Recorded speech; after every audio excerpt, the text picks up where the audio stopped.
Assalamualaikum warahmatullahi wabarakatuh. Salam kebajikan, Om Swastiastu, Shalom, salam sejahtera untuk kita semua. Perkenalkan, nama saya Kenneth Angelo dengan kode asisten NET. Di modul ketiga kali ini, kita akan membahas mengenai aktuator. Dari tujuan praktikum, tujuannya adalah untuk memahami prinsip kerja aktuator, mengenal jenis-jenis aktuator, mampu merangkai aktuator dengan Arduino. Lalu peralatan apa aja sih yang kita gunakan? Di sini kita pakai Arduino, driver motor L298D, motor DC, PC sebagai simulator, kabel jumper, dan motor servo. Jadi di video kali ini akan dibagi menjadi 7 bagian untuk teorinya. Yang pertama ada aktuator, kedua motor brushless, 3 servo, 4 relay, 5 motor DC, 6 driver motor, dan yang terakhir itu PWM. Nah, ini kita bisa lihat juga contoh-contoh dari alat-alatnya ya. Nah, kita masuk ke yang pertama, aktuator. Jadi apa itu aktuator? Aktuator adalah sebuah peralatan mekanis untuk menggerakkan atau mengontrol sebuah mekanisme atau sistem. Jadi aktuator ini dibagi menjadi 3 jenis. Yang pertama ada aktuator elektrik. Aktuator elektrik merupakan aktuator yang mempunyai prinsip kerja mengubah sinyal elektrik menjadi gerakan mekanik. Lalu ada aktuator hidrolik. Bedanya di sini dia mengubah aliran fluida menjadi gerakan mekanik. Lalu ada aktuator pneumatik. Kalau aktuator pneumatik bedanya udara bertekanan diubah menjadi gerakan mekanik. Jadi gitu aja simpelnya. Lalu gimana sih cara kerjanya aktuator? Nah, aktuator ini diaktifkan dengan menggunakan lengan mekanis. Biasanya digerakkan oleh motor listrik yang dikendalikan oleh media pengontrol otomatis yang terprogram. Di antaranya kita pakai microcontroller. Nah, aktuator adalah satu elemen yang mengonversikan besaran listrik analog menjadi besaran lainnya, misalnya kecepatan putaran, dan merupakan perangkat elektromagnetik yang menghasilkan daya gerakan sehingga dapat menghasilkan gerakan pada robot. Fungsi aktuator itu ada penghasil gerakan, gerakan rotasi, dan translasi, pemutus dan penghubung kawat pengantar listrik. Yang kedua, motor brushless. Motor brushless adalah sebuah motor yang membutuhkan tegangan searah. Umumnya, motor ini juga dikenal sebagai motor BLDC, brushless direct current motor. Dibandingkan dengan motor DC biasa, BLDC ini memiliki biaya perawatan yang lebih rendah dan kecepatan lebih tinggi, akibat kita nggak pakai brush. Brushless DC motor termasuk ke dalam jenis motor sinkron. Artinya, medan magnet yang dihasilkan oleh stator dan medan magnet yang dihasilkan oleh rotor berputar pada frekuensi yang sama. Motor BLDC tidak mengalami slip seperti yang terjadi pada motor induksi biasa. Motor jenis ini mempunyai magnet permanen pada bagian rotor dan elektromagnet pada bagian stator. Setelah itu, dengan menggunakan sebuah rangkaian sederhana, simple computer system, maka kita dapat merubah arus di elektromagnet ketika bagian rotornya berputar.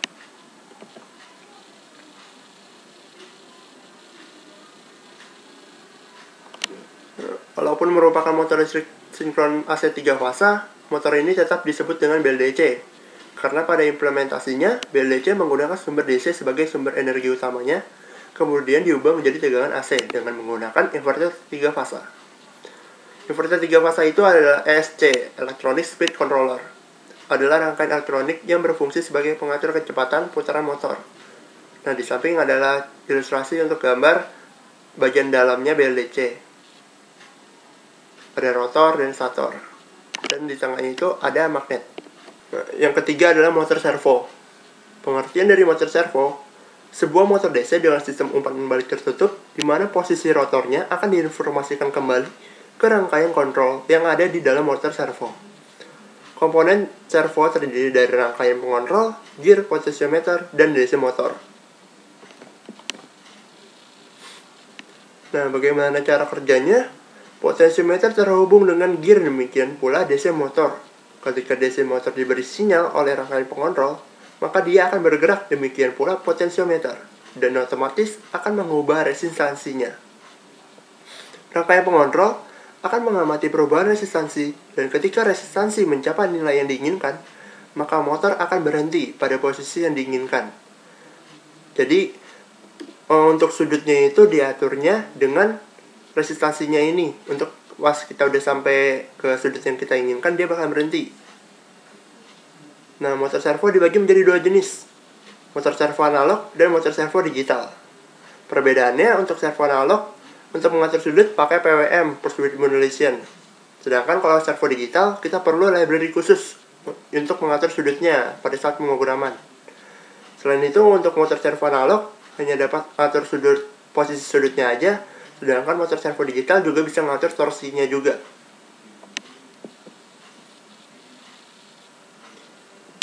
Nah, motor servo pada dasarnya dibuat menggunakan motor DC yang dilengkapi dengan controller dan sensor posisi sehingga dapat memiliki gerakan dari 0 derajat, 90 derajat, 180 derajat, atau 360 derajat. Ini adalah komponen internal dari motor servo. Kita bisa lihat ada control circuit, servo case, output spline, drive gears, potentiometer, motor. Nah, itu komponen-komponen yang dimiliki. Tiap komponen pada motor servo di atas masing-masing memiliki fungsi sebagai controller, driver, sensor, gearbox, dan aktuator. Pada gambar di atas terlihat beberapa bagian komponen motor servo. Motor pada sebuah motor servo adalah motor DC yang dikendalikan oleh bagian controller. Kemudian komponen yang berfungsi sebagai sensor adalah potentiometer yang terhubung pada sistem gearbox pada motor servo. Yang keempat, relay. Relay merupakan peralatan kontrol elektromagnetik yang dapat mengaktifkan dan mematikan kontaktor. Relay sendiri merupakan kontaktor elektronik karena terdapat koil atau kumparan yang akan menggerakkan kontak membuka atau menutup bila kumparannya diberi aliran arus listrik. Yang kelima, motor DC. Motor DC merupakan arus motor searah yang memerlukan tegangan arus searah juga untuk dapat mengubah energi listrik menjadi energi mekanik atau gerak. Energi mekanik ini digunakan untuk misalnya kita memutar fan atau blower, menggerakkan kompresor, mengangkat bahan, dan lain-lain. Motor listrik juga bisa kita temukan di peralatan rumah tangga, seperti mixer, bor listrik, kipas angin, dan di industri juga sering dipakai motor DC ini. Jadi kegunaannya cukup banyak. 6. Motor driver. Driver motor merupakan bagian yang berfungsi untuk menggerakkan motor DC di mana perubahan arah motor DC tersebut bergantung dari nilai tegangan yang kita berikan pada input di driver itu sendiri. Atau bias sebagai piranti yang bertugas untuk menjalankan motor, baik mengatur arah putaran motor maupun kecepatan putar motor. Gambar di sini adalah gambar driver H-bridge. Jadi driver ini digunakan untuk mengontrol putaran motor yang dapat diatur arah putarannya. Mau kita clockwise searah jarum jam ataupun counter clockwise, yaitu berlawanan jarum jam. Driver ini pada dasarnya menggunakan 4 buah transistor untuk switching saklar dari putaran motor dan secara bergantian untuk membalik polaritas dari motor. Jadi kita lihat dulu di sini ada A, B, C, D. Nah, A, B itu roda depan, CD roda belakang. Nah, kenapa perlu dihafal dulu ya? Soalnya selanjutnya kita ada tabel konfigurasi.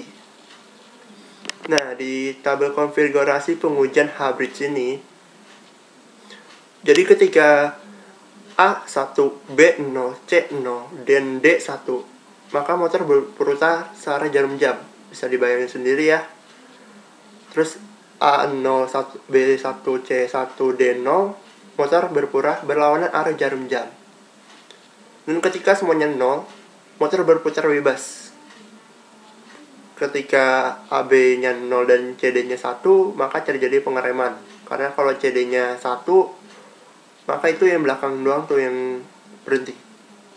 Yang depannya kan masih bisa gerak, cuma terhenti, dia nggak bisa maju. 110 juga sama, dan 111 juga sama, pengereman juga. Nah, yang ketujuh terakhir, PWM, Pulse Width Modulation. Pulse Width Modulation atau dalam bahasa Indonesianya pengaturan lebar pulsa modulasi secara umum adalah sebuah cara memanipulasi lebar sinyal yang dinyatakan dengan pulsa dalam suatu periode untuk mendapatkan tegangan rata-rata yang berbeda. Modulasi lebar pulsa dicapai atau diperoleh dengan bantuan sebuah gelombang kotak, yang mana siklus kerja duty cycle gelombang dapat diubah-ubah untuk mendapatkan sebuah tegangan keluaran yang bervariasi, yang merupakan nilai rata-rata dari gelombang tersebut. Nah, gambar ini adalah gambar ilustrasi untuk bentuk sinyal PWM. Jadi di situ ada T on dan T off. Nah, apa itu T on dan T off? T on adalah waktu di mana tegangan keluaran berada pada posisi tinggi. Di sini bisa dilihat nilainya 1 atau high. Di sini 5 volt. Dan T off. T off ini keadaan ketika tegangan keluaran berada pada posisi rendah atau low atau high atau low atau 0. Di sini 0. Nah, rumus dari duty cycle D sama dengan T on dibagi T on plus T off sama dengan T on per T total. Tegangan keluaran dapat dirumuskan V out sama dengan T on per T total dikali V in. Sehingga kita dapat V out sama dengan D dikali V in. Nah, itu untuk rumus mendapatkan PWM kita. Nah, sekian untuk video pembelajaran modul 3 Medical Komputer. Kurang lebihnya mohon maaf. Jangan lupa untuk like, share, dan subscribe video ini. Sampai jumpa di video pembelajaran selanjutnya. Bye.